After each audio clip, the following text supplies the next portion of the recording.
Hello guys, good morning. I-share ko lang po sa inyo. Ako po ay PCOS. May PCOS po ako. 2 years po akong hindi niregla dyan. Dahil sa hindi ako niregla, kaya nagkaroon ako ng maraming tigidig sa mukha. Yung, eto, nakita nyo kung gaano kalaki yan. Ganyan kadumi yung mukha ko. At saka yung, ayan o, kita nyo po. Yan.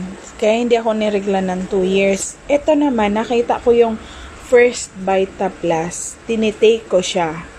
So, hindi ko lang in-expect. Tapos, niregla na ako. And then, tuloy-tuloy na yung regla ko. Kaya, ito na po siya. Makinis na siya.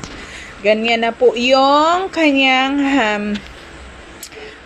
yung lumabas na dugo ko dyan. Sobrang laki. Ang lalaki nila, guys. Yung, parang yucky. Pero sobrang nakakagaan sa feelings ba yung ganon. Kasi parang wala ka ng pag-asa. Akala mo, menopausal ka na. Tapos yun pala, may pag-asa pa rin pala sa First Vita Plus. Hindi ko inaanuhan na nagpo-promote ako. Hindi ako nagpo-promote, guys. Shinare ko lang kung bakit nagiging ganito yung result. Thank you!